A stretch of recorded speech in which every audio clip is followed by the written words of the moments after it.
They didn't see a superstar, they saw a liability. Too small, too skinny, not fast enough, not strong enough. At every level, Steph Curry was told the same thing. This won't work here. He wasn't a blue-chip recruit. He wasn't a can't-miss prospect. He wasn't built like the players the NBA was designed for. And just when he finally reached the league, his body started to betray him. Ankles that wouldn't hold up, surgeries, doubt turning into concern turning into a question no one wanted to ask. What if this is it? For a moment, his career wasn't about greatness. It was about survival. And yet, what started as doubt turned into fear. What looked fragile became unstoppable. And what the league once dismissed ended up changing how basketball is played. Forever. This isn't the story of the most athletic player, or the strongest, or the biggest. This is the story of Steph Curry, the GOAT no one saw coming. And to understand how an undersized guard went from overlooked to changing the game itself, you have to go back, way back, to Akron, Ohio. Curry, way downtown, bang! Bang! Oh, what a shot from Curry! Wardell Stephen Curry II was born on March 14th, 1988, in Akron, Ohio. The same city. The same maternity ward. Just 3 years after LeBron James entered the world. Two futures starting in the same place, but built very differently. Steph was born into basketball, not dominance. His father wasn't just Del Curry, he was Wardell Stephen Curry Sr., a 16-year NBA veteran, one of the league's most reliable shooters long before spacing was fashionable. His mother, Sonia Curry, was an elite athlete in her own right, a standout volleyball player and track star at Virginia Tech. Athleticism wasn't foreign in the Curry household. Competition wasn't optional. Fundamentals mattered, which meant Steph and his younger brother Seth grew up completely surrounded by the game. They played for hours on a backyard court in Charlotte.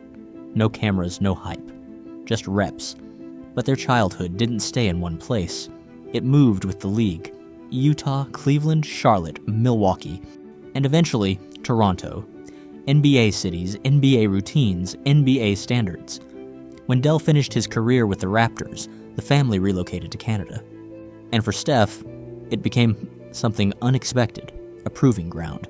At Queensway Christian College, he led the boys' team to an undefeated season. Not flashes, not moments, perfection. At the same time, he played club basketball with Toronto 5-0, traveling across Ontario, facing older, stronger competition.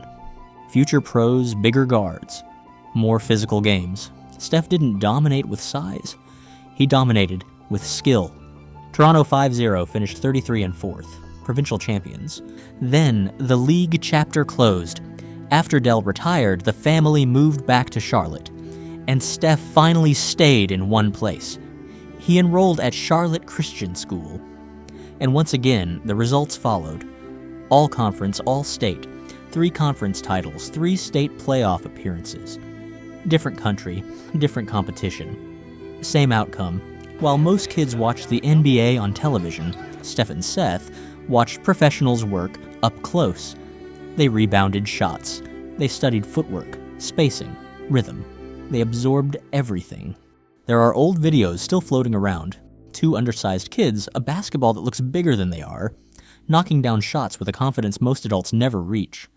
But even then, Steph wasn't built the way basketball expected. He wasn't tall, he wasn't strong, he wasn't explosive, and eventually, that became more than a limitation, it became a crisis. As a sophomore in high school, Steph struggled to improve. Progress stalled, confidence wavered. He was undersized, just 5'8", barely 115 pounds, and getting almost no attention. For the first time, the doubt wasn't coming from scouts, it was coming from him. Steph seriously considered walking away from basketball. That's when his father stepped in. Not as a former NBA player, but as a parent. Del Curry pushed his son not to quit. Not with speeches, with work. Because there was a real problem. Steph wasn't physically strong enough to shoot a normal jump shot. So he adapted. He pushed the ball from his waist. He heaved it. He found a way. That's when Del stepped in. One summer, in the driveway, Del Curry rebuilt his son's shot from scratch. Not with shortcuts, not with gimmicks. They started inches from the basket. Steph would shoot, make hundreds, lock in the feel, then he'd step back a foot, repeat the drill, again and again, foot by foot, day by day, an entire summer. By the end, something fundamental had changed. That quick release, that effortless range, that shot people would later call revolutionary? It didn't start in an NBA arena. It started in a driveway. Because Steph didn't have the strength to do it any other way. His greatest weapon wasn't born from freedom. It was born from limitation.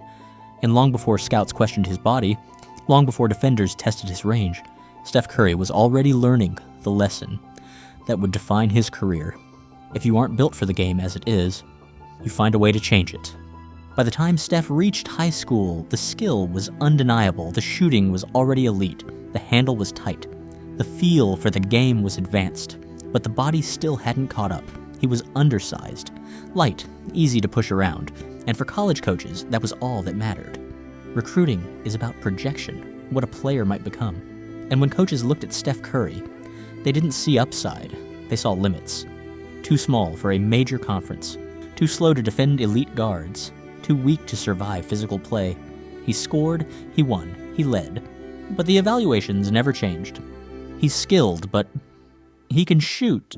But we like him, but that word followed him everywhere. But even with his last name, even with NBA bloodlines, even with production, Steph wanted to play at Virginia Tech, the school where his father, Wardell Stephen Curry Sr., had built a storied career. But even there, even with the name, even with the legacy, the offer never came. Not a scholarship, not belief, just a walk-on spot. So the Virginia Tech coach came to the house. And he said, you can definitely play, no doubt. We see the skill, but we don't have a spot here. But he's too little. He's going to get pushed around. He's not big enough to play major D1 basketball. A quiet message disguised as opportunity. You can try, but we're not investing, because at 160 pounds, Steph didn't fit the model. Major programs passed. Scholarships never came.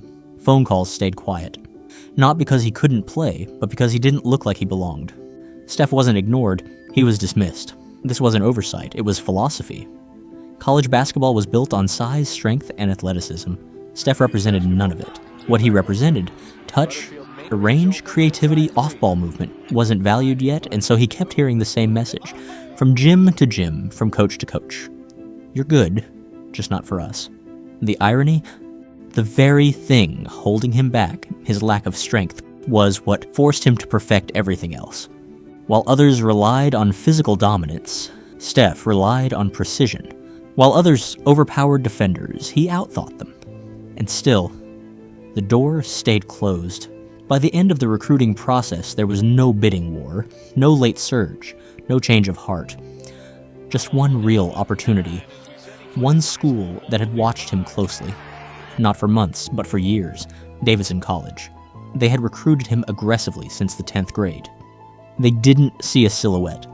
They saw skill. They didn't bet on what he might become. They bet on what he already was. And Steph Curry took it, not as a future star, but as a question mark. Because at every level so far, basketball had made one thing clear. He wasn't the kind of player people were willing to bet on. Yet, Steph didn't arrive at college as a savior. He arrived at Davidson Wildcats as a gamble. A small program, no national spotlight, no NBA pipeline. And immediately, the adjustment was real. As head coach Matt Matheny would later explain, the jump wasn't about skill, it was about survival. Steph has always been advanced in his basketball IQ, Matheny said. But when you're 17 or 18 and stepping into a college environment, the biggest adjustment isn't talent, it's physicality. You're suddenly playing against 22 and 23-year-old men. The game is faster, the bodies are stronger, and the margin for error disappears. The speed of the college game was different. The reads were faster. The margin for error was thinner. In his very first college game, Steph turned the ball over 13 times. For most freshmen, that would have been the story. But Davidson won, after trailing by 17, largely because of the plays Steph made between the mistakes. That was the first sign. The learning curve didn't break him.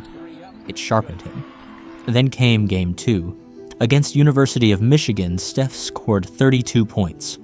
It wasn't an arrival. It wasn't a declaration, it was a glimpse.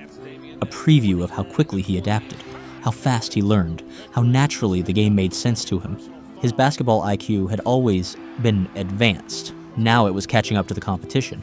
Over the next 3 seasons, Steph didn't rush the process. While most elite prospects chased the one-and-done path, Steph stayed. Not because he lacked skill, not because he lacked understanding, because the body still lagged behind the mind. He spent 3 years at Davidson, adding strength, adding responsibility, adding layers to his game. During his sophomore season, everything changed. Davidson went on an improbable run to the Elite Eight, with Steph at the center of it all. On the biggest stage college basketball had to offer, broadcast across the country, he didn't just perform, he captivated. Deep threes, relentless movement. Defenders stretched past their breaking point. For the first time, America was watching. Steph wasn't just the best player on the floor. He was the reason the floor felt tilted. Pundits started asking the question out loud. Could he be an NBA player? But even then, it wasn't a certainty. The doubt hadn't disappeared. It had only softened. Matheny believed Steph could have left after that season. Coming back for a 3rd year mattered. More strength, more control, more reps with the ball in his hands. Davidson trusted him to run everything, to think the game, to dictate pace. It wasn't about showcasing talent anymore. It was about maturation.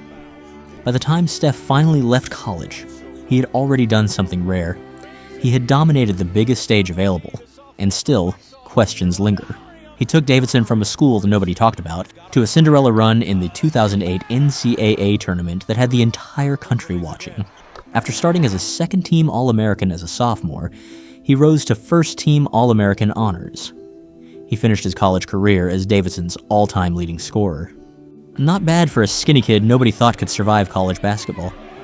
And Davidson wasn't the end of the doubt. It was the first warning shot. And most of basketball still didn't fully understand what it was looking at. By the time Steph Curry reached the end of his junior year, the question wasn't if he could stay in college. It was whether waiting any longer would change anything. So before a 4th season, Steph made the call. He declared for the 2009 NBA draft. The buzz had built steadily. Highlight reels, tournament runs, shooting range that didn't make sense. But Steph didn't buy into it. In the days before the draft, his focus wasn't legacy. It was survival. All he said he wanted was to make it up the stairs. He joked about tripping on the stage in New York, about being nervous when he heard his name. That wasn't false humility, it was honesty, because even then, nothing felt guaranteed. Scouts saw the skill. They also saw the concerns. Too skinny. Lacked great athletic ability, far below NBA standards in explosiveness. Extremely small for an NBA shooting guard. The evaluations weren't cruel, they were clinical. They acknowledged the range and shooting touch, but questioned everything else. Some teams believed in the talent, but not the translation. Others saw the numbers, and called it novelty. A small guard, with skinny arms pulling up from 3 or 4 feet beyond the line. That wasn't what teams were building around. As Dave McMenamin later noted, Steph had been a phenomenon in college. But in NBA rooms, phenomenon didn't always mean future. Draft night confirmed it. Teams passed. The hesitation was public.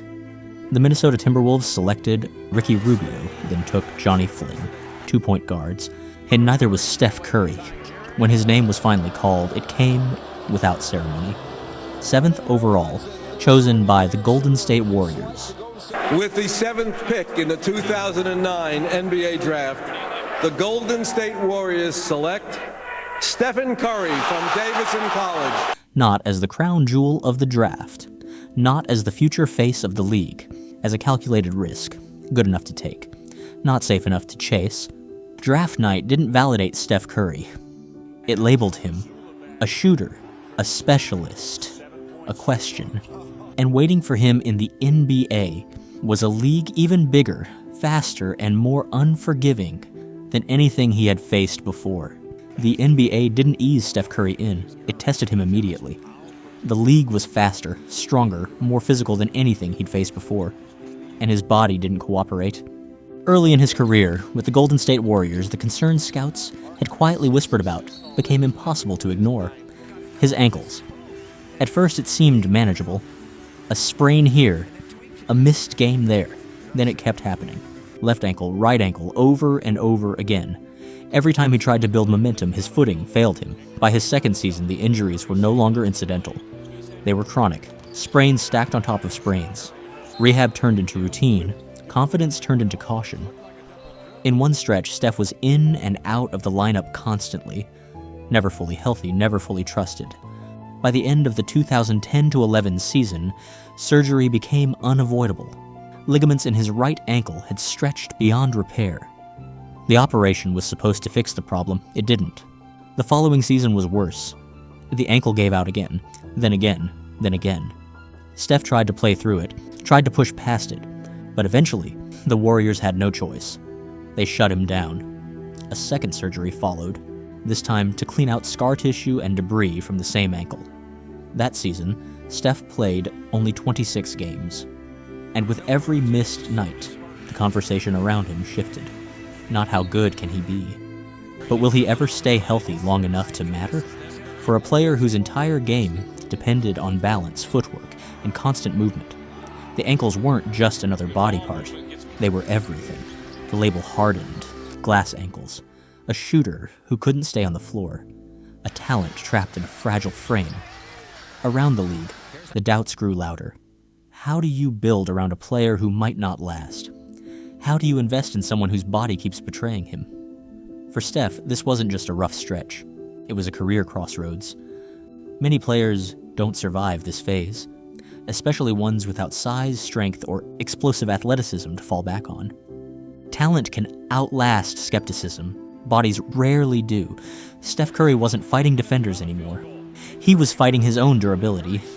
And the clock was ticking, because if the injuries didn't stop, the story everyone feared would become reality. Not that Steph Curry failed to change the game, but that he never got the chance. By the time Steph Curry reached the negotiating table, the league's opinion was settled. The skill was real, the shooting was undeniable, but the ankles? They terrified people. Around the NBA, Steph wasn't viewed as fragile because of bad luck. He was viewed as structurally unsound. Medical staffs broke down his gait. Scouts dissected how he landed. Executives wondered if his ankles were simply built wrong. Some believed his loose ankles would never hold up, that no amount of rehab could change it. For most players, this is where careers stall. And for most teams, this is where investment stops. The Warriors had a decision to make. Steph was eligible for an extension. Normally, this is when teams lock in their future. Instead, Golden State hesitated. Not because they doubted the player, but because they feared the body. The deal that came back wasn't a max. It wasn't even close. 4 years. $44 million. A contract designed for uncertainty. Enough money to show respect. Enough protection to survive if everything went wrong. Around the league, executives quietly shook their heads. If he stays healthy, it's a steal. If he doesn't, it won't cripple the franchise. That's how teams talk about risks, not cornerstones. But inside the Warriors building, the conversation went deeper. The problem wasn't just the ankles. It was how Steph moved. So instead of relying on ankle braces alone or short-term fixes, the organization took a different approach. Steph did wear ankle braces, and still does. Not as a cure, as protection. The braces were there to reduce risk, to guard against bad landings and awkward steps. But everyone involved knew the truth. Braces don't fix instability. They only manage it. So the real work happened above the ankle. They rebuilt him from the top down. Core strength, hip stability, glute activation. Everything above the ankle became the priority, because if the chain above was strong, the joints below wouldn't be asked to do too much. Steph bought in completely. This wasn't rehab, it was reconstruction. He changed how he trained, how he landed, how he absorbed contact. He learned to fall safely, to distribute force, to protect himself without losing rhythm. The contract gave him something rare. Time. Time to experiment, time to rebuild, time to fail without being written off. There were no headlines celebrating the deal, no league-wide praise. Most people barely noticed it at all. But that quiet extension would become one of the most important contracts in modern NBA history, because it gave Steph Curry stability at the exact moment his career needed it most. And once his body finally caught up to his mind, once fear stopped dictating movement, The player everyone had treated as a risk was about to become something far more dangerous. Not a gamble, a revolution.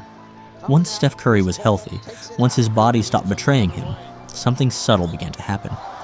The shots he had always taken, the ones coaches once labeled irresponsible, started bending defenses in ways the league had never prepared for.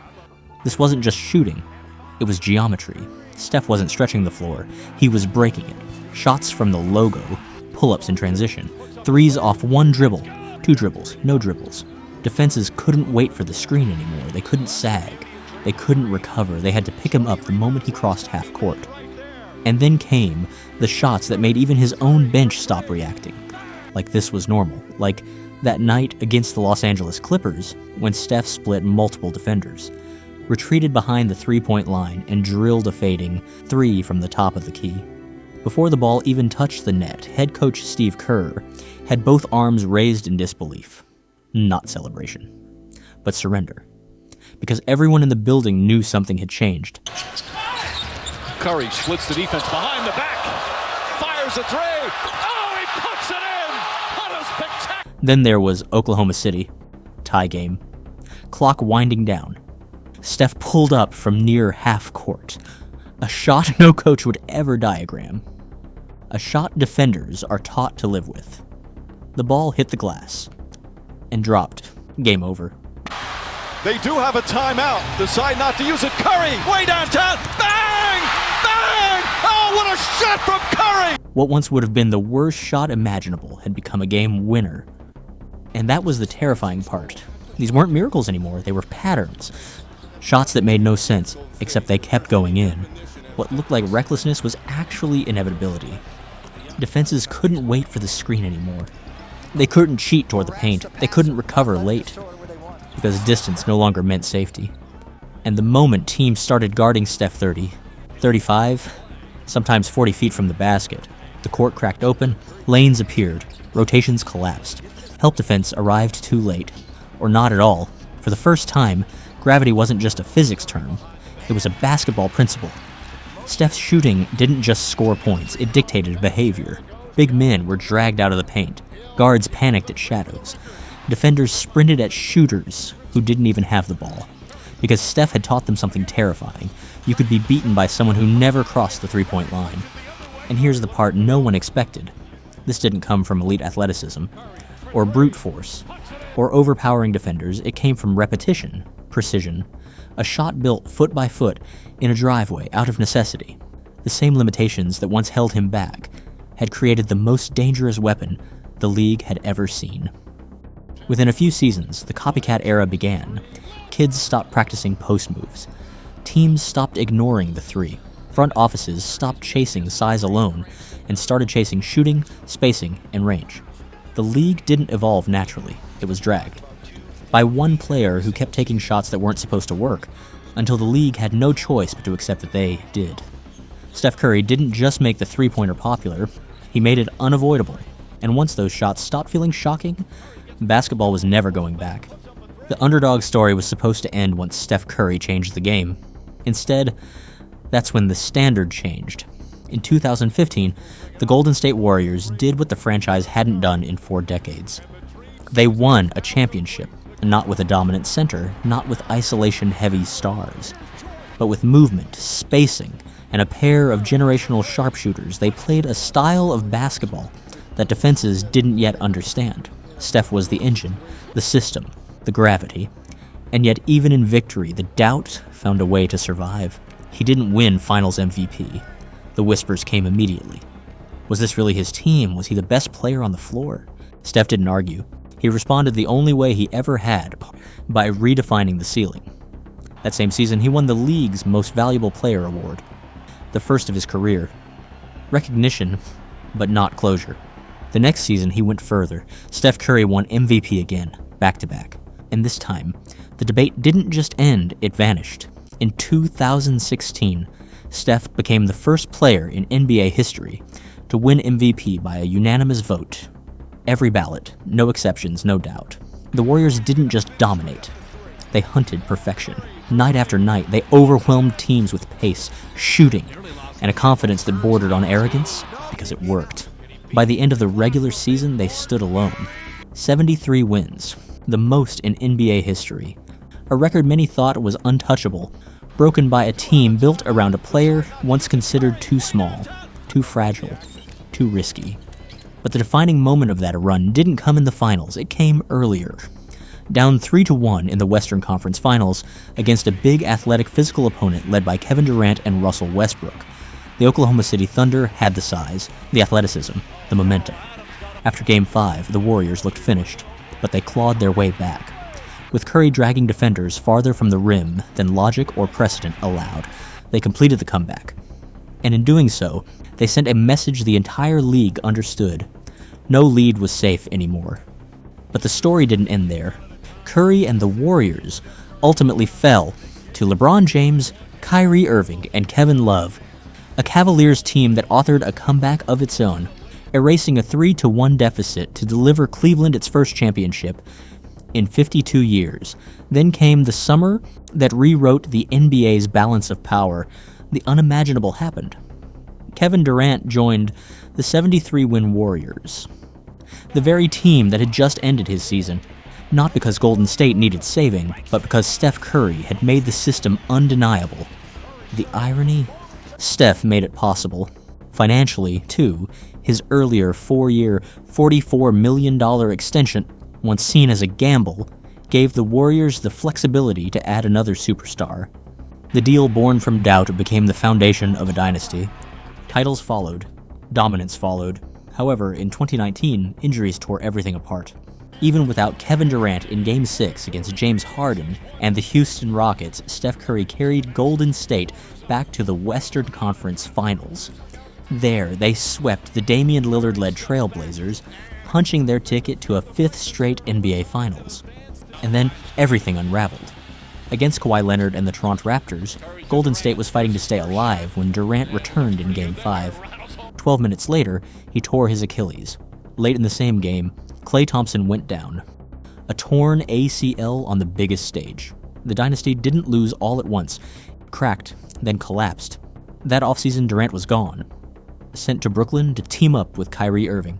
Klay was lost for the year. Andre Iguodala was moved for salary cap relief.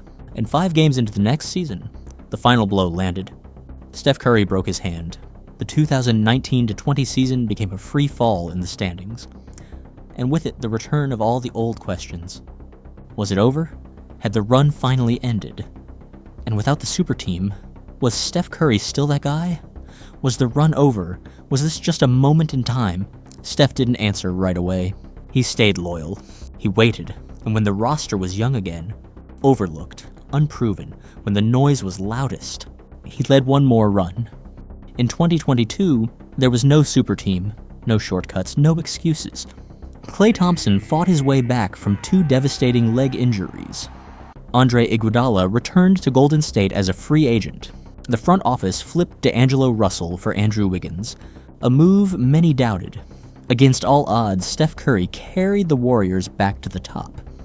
This time, there were no asterisks. Down 2-1, in a hostile TD Garden, Curry delivered one of the defining performances of his career. 43 points in a 107-97 road win to tie the series. Golden State closed the finals in 6, and in Game 6, third quarter, after draining a deep 3, Steph pointed to his ring finger. Not in hope, but in certainty. When it was over, there was nothing left to debate. Steph Curry was Finals MVP. The one piece missing from the resume was finally in place. The Underdog label no longer fits. What he had built was bigger than a story. It was a blueprint. Kids didn't want to play like Steph anymore. They wanted to play because of him. From a player scouts once questioned, to the force that reshaped how basketball is taught, played, and won. Steph Curry didn't just beat the odds, he became the standard everyone else is still chasing. For all the banners, all the MVPs, all the nights that rewrote NBA geometry, there was still one stage Steph Curry hadn't fully claimed, the Olympics. He'd already played on the international stage, twice at the FIBA World Cup, but never at the Games. Between 2015 and 2019, as Golden State went on those deep playoff runs year after year, the timing never worked. The seasons were too long, the mileage too heavy. After 100-plus games, regular season and playoffs, his body finally needed recovery. But this time was different. In 2024, in Paris, with his resume nearly complete and his legacy already sealed, Steph Curry committed to one last frontier, the United States men's national basketball team. And it wasn't a victory lap. Steph struggled early in the tournament, and Team USA was tested, pushed, pressed to the edge. None more than in the semifinal, against Nikola Jokic and the Serbia men's national basketball team. Serbia controlled the game with size, patience, and precision. They slowed the pace, they dictated the terms. And for long stretches, Team USA was on the brink, trailing by as many as 16 points. The crowd felt it, the bench felt it, gold was slipping. And that's when Steph Curry did what he's always done in moments like this. He tilted the floor, not with force, not with isolation, with timing. Deep threes that erased momentum, quick releases that stopped runs before they started. Shots that forced Serbia to abandon comfort. Every make felt louder than the last. What had been control turned into chaos, because once Steph caught rhythm, no lead was safe. Team USA escaped, barely. And everyone watching understood the same thing. That game didn't swing because of athleticism. It swung because of Steph Curry. Then came the final, gold on the line against the host nation, France men's national basketball team, led by the most imposing young presence in the sport. Victor Wembanyama, size versus range, future versus now. France packed the paint. They dared Team USA to beat them from outside. Steph accepted the invitation. Pull-ups, relocations, shots that stretched defenders to the breaking point. And then came the moment that froze the tournament. Steph rose from deep. With Wembanyama closing, arms extended, nearly 8 feet of wingspan reaching for the ball. It didn't matter. The shot dropped, and the image traveled the world. Steph Curry, balanced and calm, shooting over the future of basketball itself. When the final buzzer sounded, Team USA had its gold. And Steph Curry had something else. Validation on the one stage where there are no systems to hide in, no series to adjust through, just moments, just pressure, just the game. In Paris, when Team USA needed control, when it needed poise, when it needed belief, Steph Curry delivered, not as a novelty, not as a specialist, but as the closer, on the world's biggest stage. And with that, there was nothing left to prove. For most of his life, Steph Curry wasn't chasing greatness. He was chasing acceptance, too small in high school, overlooked in college, questioned on the draft night, betrayed by his own body. And even when he won, the doubt never stopped. He won because the other team was injured. He won because Kevin Durant joined. He won because the circumstances were right. The praise always came with conditions. Even when he dominated, the credit was divided. Even when he changed the game, people searched for reasons it shouldn't count. But legacy isn't built on how loudly people believe in you. It's built on what survives when the doubt is gone. Steph Curry didn't overpower the league. He didn't outjump it. He didn't outmuscle it. He outthought it. He took the weakest parts of his profile, size, strength, explosiveness, and turned them into the blueprint for a new era. He forced defenders to guard space instead of bodies. He forced coaches to abandon old rules. He forced an entire sport to admit it had been wrong about what greatness looks like. The three-point shot didn't just become popular. It became mandatory. And the league didn't adjust because it wanted to. It adjusted because it had to. That's what separates stars from standards. Plenty of players win championships. Plenty of players put up numbers. Plenty of players dominate their era. Very few redefine the terms of success itself. Stephen Curry did. Not as the biggest, not as the strongest, not as the most athletic, but as the most disruptive force the game has ever seen. This wasn't supposed to work, and that's exactly why it did. Because the GOAT debate was never supposed to include him. Until one day, the debate changed without asking permission. Steph Curry didn't arrive as basketball's future. He became it. And that's why he isn't just one of the greats. He's the GOAT no one saw coming.